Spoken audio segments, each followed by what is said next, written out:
नमस्कार, मैं हूं अखिलेश पांडे और आप देख रहे हैं सी न्यूज़ भारत। वक्त हो चुका है न्यूज़ बुलेटिन का। खबरों के इस बुलेटिन में सबसे पहले हम बात करेंगे अलीगढ़ की, जहां मोदी सरकार की योजनाओं को जन जन तक पहुंचाने का किया गया आह्वान। आगे चर्चा करेंगे शहडोल की, जहां लाडली बहना योजना का रजिस्ट्रेशन कार्य हुआ पूरा। 10 मई को जारी होगी पहली किश्त। साथ ही बात करेंगे बेमेतरा की, जहाँ सांसद विजय बघेल ने किया बेमेतरा का दौरा। और भी तमाम खबरों पर आइए विस्तार से करते हैं चर्चा।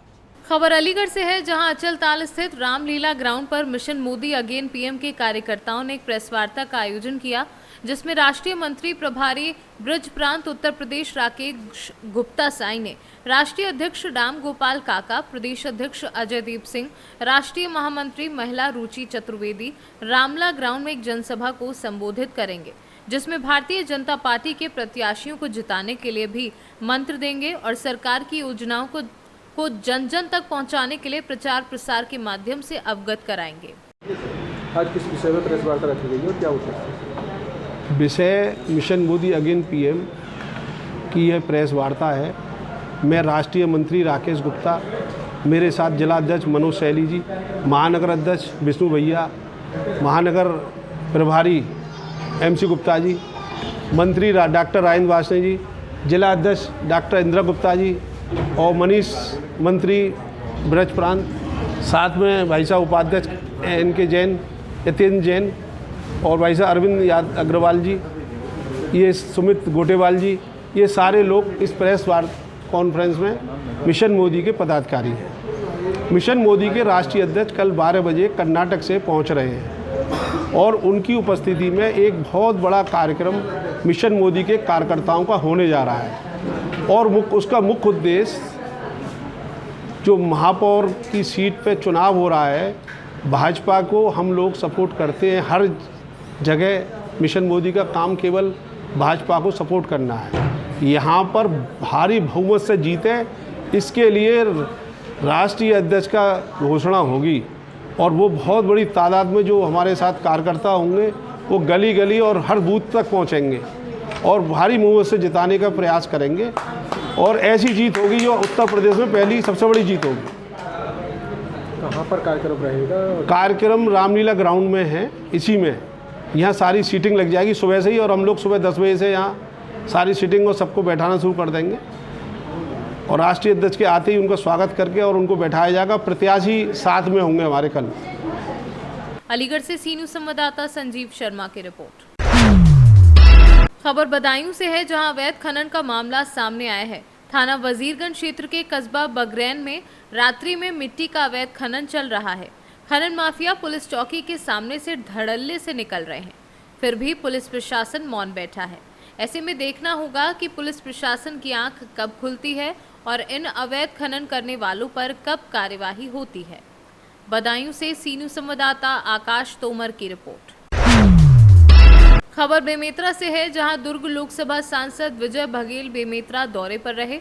इस दौरान जिला मुख्यालय स्थित पुराना रेस्ट हाउस पहुंचे, जहां भाजपा नेताओं ने उनका स्वागत किया। वहीं इस दौरान उन्होंने डॉक्टर नंद कुमार साय के कांग्रेस प्रवेश को लेकर प्रतिक्रिया देते हुए कहा कि वे भारतीय जनता पार्टी के सम्मानीय नेता थे। पार्टी ने हर स्तर पर उन्हें सम्मान दिया है।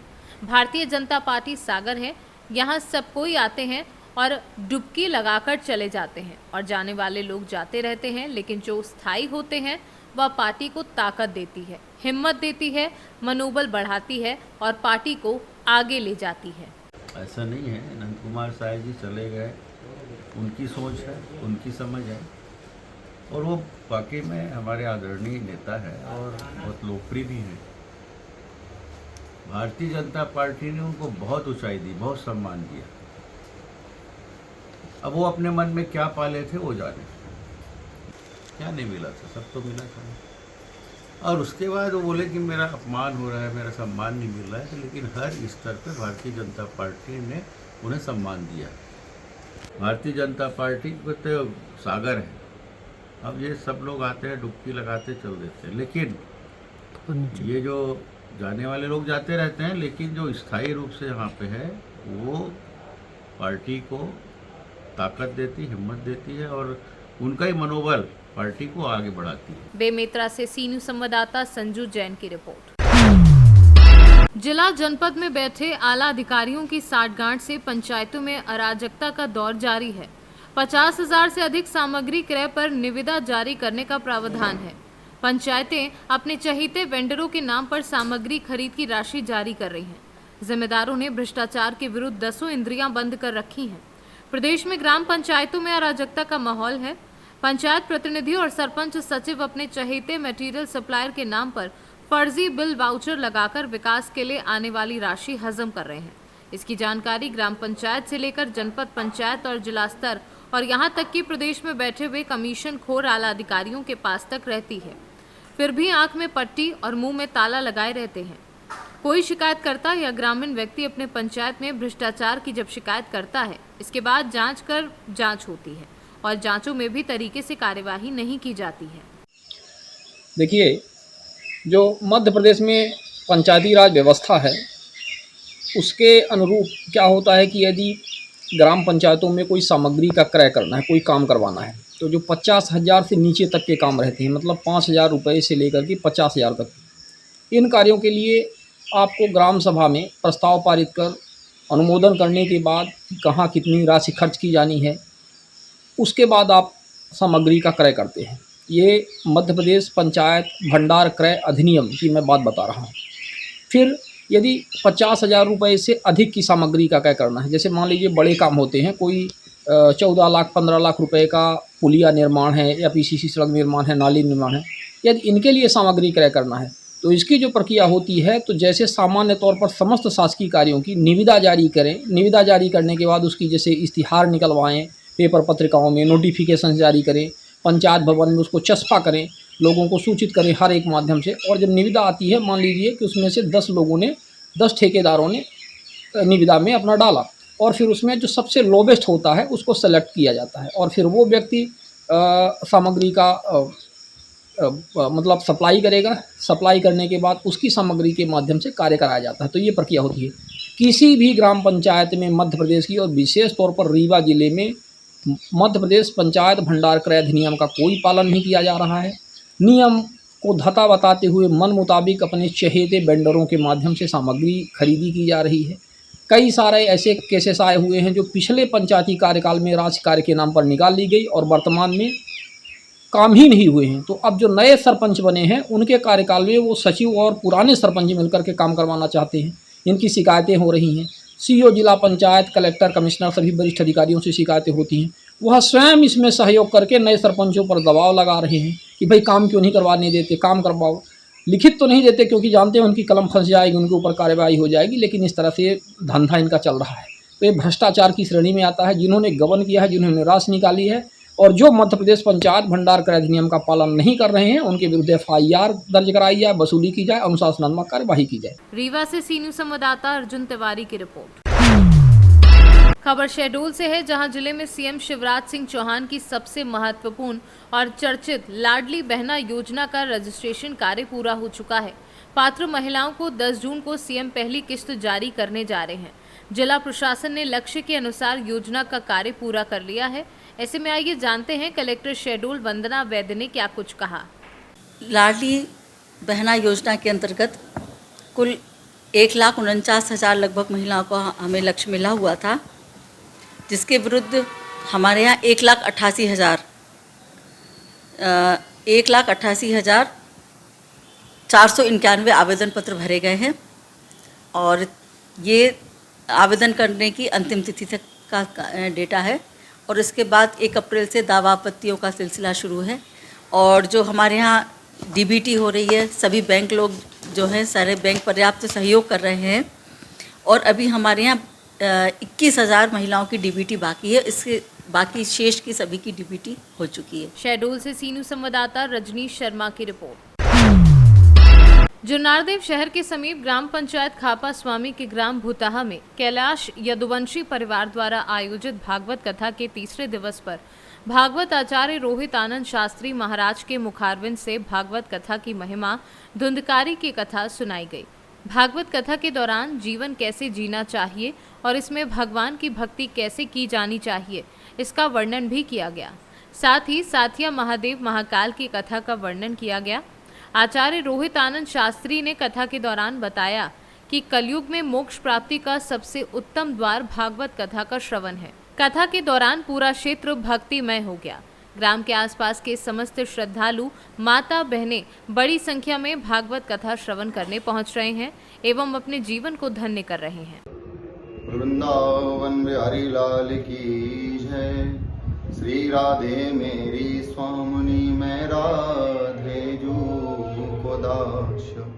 जन्म जन्म ओढ़े दीजियो श्री वृंदावन को वास। बड़े ही आनंदमय क्षण है कि हम लोग यदुवंशी परिवार की ओर से समायोजित संगीतमय श्रीमद् भागवत कथा का दिव्य लाभ 2 मई से 9 मई पर्यंत तक ग्राम बुतहा खापा स्वामी जुन्नादेव जिला छिंदवाड़ा में यह भागवत की ज्ञान गंगा बह रही है। जब एक नहीं जब अनेक जन्म के पुण्य पुंज एक ही भूत होते हैं, इकट्ठे होते हैं, तब कहीं जाकर हमें सत्संग की प्राप्ति होती है, तब कहीं जाकर हमें श्रीमद् भागवत कथा का दिव्य लाभ श्रवण लाभ करने का सौभाग्य प्राप्त होता है। 2 मई के दिन हम लोगों ने दिव्य भव्य कलश यात्रा निकाली और रात्रिकालीन सत्र में हम लोगों ने श्रीमद् भागवत कथा का दिव्य महात्म्य सुना। और 3 मई को श्रीमद् भागवत कथा के अंतर्गत प्रथम स्कंद के अंतर्गत दिव्य 3 श्लोकों में मंगलाचरण एवं महाभारत जैसे दिव्य ग्रंथ की रचना वेद व्यास जी महाराज ने की, भागवत महापुराण की रचना की, 18 पुराण की रचना की। ये उपाख्यान सुनते हुए, ये व्याख्यान सुनते हुए हम लोगों ने महाभारत की दिव्य कथा सुनी। सुखदेव जी महाराज का दिव्य आगमन हुआ और आज तीसरे दिन की कथा के संबंध में हम लोग दिव्य भोलेनाथ का भूत पावन भोलेनाथ का विवाह उत्सव बड़ी धूमधाम से मनाने वाले हैं। तो आप सभी ग्रामवासियों से, नगर वासियों से एवं जिला के सभी भक्तों से निवेदन है कि आप ज़्यादा से ज़्यादा संख्या में पधार कर यदुवंशी परिवार की ओर से समायोजित संगीतमय श्रीमद् भागवत का दिव्य लाभ आकर उठाएं और अपने जीवन को धन्य बनाएं। राधे राधे। जुन्नारदेव से सी न्यूज़ संवाददाता वीरेंद्र अग्रवाल की रिपोर्ट। पाकुड़ में भगवान परशुराम का जन्मोत्सव आज बड़े ही धूमधाम के साथ मनाया गया। पाकुड़ शहर में निकाली गई शोभा यात्रा नित्य काली मंदिर से होते हुए हॉटपाड़ा, बिरसा चौक, काली भसान, गांधी चौक होते हुए शिव शीतला मंदिर पहुंची। जगह जगह कार्यक्रम आयोजित कर भगवान परशुराम के आदर्शों पर प्रकाश डाला गया और उस पर चलने का संकल्प लिया गया। इस दौरान यज्ञ, हवन एवं भंडारे का भी आयोजन हुआ। भगवान परशुराम को भगवान विष्णु का छठा अवतार माना जाता है। पाकुड़ राजपाड़ा नित्य काली मंदिर स्थित प्रांगण ब्राह्मण महासभा की तरफ से भगवान परशुराम का जन्मोत्सव मनाया गया। कंदरपति त्रिवेदी भरत भूषण मिश्र कुंदन मिश्रा द्वारा विधि विधान से पूजा अर्चना की गई। कार्यकारी अध्यक्ष ब्राह्मण महासभा भागीरथ तिवारी ने भगवान परशुराम के जीवन व्रत पर प्रकाश डालते हुए उनके आदर्शों पर चलने का संकल्प लिया। कार्यक्रम के बाद भंडारे का आयोजन किया गया। बोले क्या कुछ कार्यक्रम किया जा रहा है? नित्य काली मंदिर परिसर में भगवान परशुराम का जन्मोत्सव मनाया जा रहा है और हम संपूर्ण ब्राह्मण समाज के लोग इस जन्मोत्सव के अवसर पर इस संसार को संदेश देना चाहते हैं कि हम लोगों का जन्म हुआ है संसार का कल्याण के लिए। हमारा सिद्धांत है अष्टादश पुराणेषु व्यासस्य वचनम द्वयम परोपकाराय पुण्याय पापाय परपीड़नम। संसार में जितने जीव हैं सभी धर्मावलंबियों का ब्राह्मण एक ऐसा चीज़ है कि सबों का कल्याण की कामना करता है, किसी से कोई द्वेष नहीं है।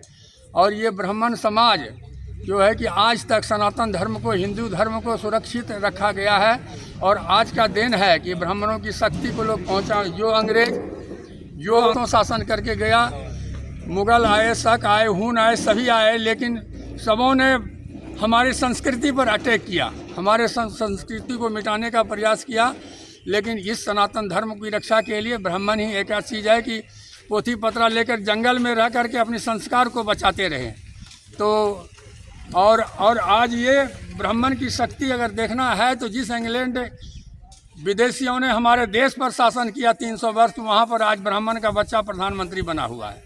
इसलिए कोई ब्राह्मण का बच्चा, कोई भी आदमी अपनी शक्ति को पहचाने और जितना हो सके विश्व के कल्याण के लिए, सभी के कल्याण के लिए कामना कल्याण करे और अपनी संस्कृति को बचाए रखें, अपने संस्कार को बचा रहे। इन्हीं शब्दों के साथ मैं अपनी वाणी पाकुड़ से सी न्यूज संवाददाता अभिषेक तिवारी की रिपोर्ट। पीथमपुर पुलिस को बड़ी सफलता मिली है। अंतर्राज्यीय गिरोह के 5 सदस्य डकैती की योजना बनाते हुए गिरफ्तार कर लिए गए हैं। बदमाशों के पास से 16,000 नकदी सहित चोरी किए हुए सोने व चांदी के आभूषण करीबन 4 लाख रुपए कीमत के पुलिस ने जब्त किए हैं। वहीं 3 लोहे के तेज धारदार फलिया, कटर मशीन, टामी, लोहे का प्लायर आदि जब्त की है। पकड़े गए आरोपियों में से एक आरोपी द्वारा पूर्व में पुलिस की बंदूक लूट का आरोपी भी रह चुका है। सभी आरोपी आदतन अपराधी हैं। पकड़े गए सभी बदमाशों पर गंभीर अपराध दर्ज हैं। बनाते हुए 5 लोगों को पकड़ा है। क्या है पूरा मामला? जिला पुलिस अधीक्षक श्री मनोज कुमार सिंह द्वारा लगातार जिले में अभ्यासिक अपराधियों के विरुद्ध कार्रवाई करवा रहे हैं। इसी तारतम्य में कल थाना प्रभारी लोकेश भदौरिया और क्राइम ब्रांच के थाना प्रभारी दिनेश शर्मा को मुखबिर द्वारा सूचना मिली कि कपिला चौराहा के पास पेट्रोल पंप के पीछे कुछ बदमाश रुके हुए हैं जो पेट्रोल पंप में डकैती की योजना बना रहे हैं। इस सूचना के आधार पर क्राइम ब्रांच दिनेश शर्मा के नेतृत्व की टीम और सेक्टर 1 थाना प्रभारी लोकेश भदौरिया की और स्टाफ की टीम दोनों ने मुखबिर के बताए स्थान पर दबिश दी तो 5 संदिग्ध आदमी मिले। उनके पास से फलिया, कटर मशीन और टामी, अन्य सामान जो नकब के उपयोग किए जाते हैं, जो लूट आपराधिक वारदातों में उपयोग किए जाते हैं, वो मिले। और जब उनसे पूछताछ की गई तो उन्होंने अपना नाम थावरिया, अनिल, आकेश, धर्मेंद्र और रमन, तो थावरिया और अनिल और आकेश ये बोरी के रहने वाले हैं जो अलीराजपुर जिले का है, और धर्मेंद्र और रगन बाग थाना अंतर्गत के क्षेत्र के रहने वाले हैं। इनको पांचों को राउंड अप किया गया। जब इनसे तलाशी ली गई तो इनके पास से कुछ ऑर्नामेंट और पैसे मिले जो उन्होंने राजेंद्र नगर थाना जिला इंदौर में चोरी करना कबूला। पांचों आरोपियों को थाने लाया गया और भारतीय दंड विधान की धारा 399, 402 के अंतर्गत अपराध पंजीबद्ध कर उनको गिरफ्तार किया गया। इस कार्रवाई में टीआई सेक्टर 1 लोकेश भदौरिया और उनकी टीम तथा TI Dinesh Sharma crime branch प्रभारी और उनकी टीम का अतुलनीय योगदान रहा, जिसे पुलिस अधीक्षक श्री मनोज कुमार सिंह ने पुरस्कृत करने की घोषणा की। जब इनसे इनके अपराध के बारे में मालूम किया गया तो थावरिया, अनिल और राकेश के साथ साथ 8 पीथमपुर से सी न्यूज संवाददाता कैलाश सागर की रिपोर्ट। प्रदेश सरकार द्वारा चलाए जा रहे प्रशासन गांव के संग अभियान और महंगाई राहत शिविर में स्थानीय ग्राम पंचायत सरपंच और ग्राम विकास अधिकारियों की हड़ताल के चलते अनुपस्थिति रहने पर ग्राम पंचायत संबंधित कोई भी कार्य शिविर में संपन्न नहीं हो पा रहे हैं, जिससे आम जन ग्राम पंचायत वासी परेशान हैं। राजस्थान से सी न्यूज संवाददाता रमेश चंद शर्मा की रिपोर्ट। रोहतास जिले के डेरी के एनिकट स्थित बुद्धि वाटिका में दुसाध जागृति एवं सांस्कृतिक चेतना मंच के द्वारा भगवान बुद्ध की 2567वीं जयंती समारोह का आयोजन किया गया था, जिसकी अध्यक्षता दुसाध जागृति एवं सांस्कृतिक चेतना मंच के अध्यक्ष संजय पासवान एवं संचालन उपाध्यक्ष हरिराम पासवान ने किया। जयंती समारोह में उपस्थित सभी लोगों ने भगवान बुद्ध के चित्र पर पुष्पांजलि अर्पित करते हुए उन्हें नमन किया। मंच के अध्यक्ष संजय पासवान ने कहा कि बौद्ध धर्म के संस्थापक गौतम बुद्ध का आज जन्मोत्सव मनाया जा रहा है। भगवान बुद्ध का जन्म नेपाल में हुआ था, लेकिन बिहार के गया में उन्हें ज्ञान की प्राप्ति हुई थी, इसलिए बिहार को भगवान बुद्ध का ज्ञान स्थली भी कहा जाता है। इसलिए हम सभी को भी भगवान बुद्ध के उपदेशों एवं विचारों को अपने जीवन में आत्मसात करते हुए उनके द्वारा बताए गए मार्ग पर चलने की आवश्यकता है। जयंती समारोह में दुसाध जागृति एवं सांस्कृतिक चेतना मंच के सैकड़ों कार्यकर्ता उपस्थित थे। उन्होंने पालन करने का कहा था और अष्टांगिक मार्ग उन्होंने बताया था। इन सब उनके विचारों को दिए हुए को हम अपने जीवन में उतार करके हम चाहें तो अपने जीवन को सफल बता सकते हैं और दुख से हम बाहर निकल सकते हैं। आज समस्याएं जो है वो जड़ में जमी हुई है और दुख का कारण और दुख का निवारण इसका सबसे बड़ा कारण है भगवान बुद्ध ने दिया था और उन्होंने दुख का निवारण किया था। इसीलिए मैं सभी से अपील करूंगा कि उनके चरित्र को अपने जीवन में चरितार्थ करें, तभी हमारा जीवन सफल होगा। बहुत बहुत धन्यवाद। रोहतास से सीनू संवाददाता पंकज कुमार की रिपोर्ट। फिलहाल के लिए इस न्यूज़ बुलेटिन में बस इतना ही। देश दुनिया की तमाम खबरों के लिए देखते रहें सी न्यूज़ भारत।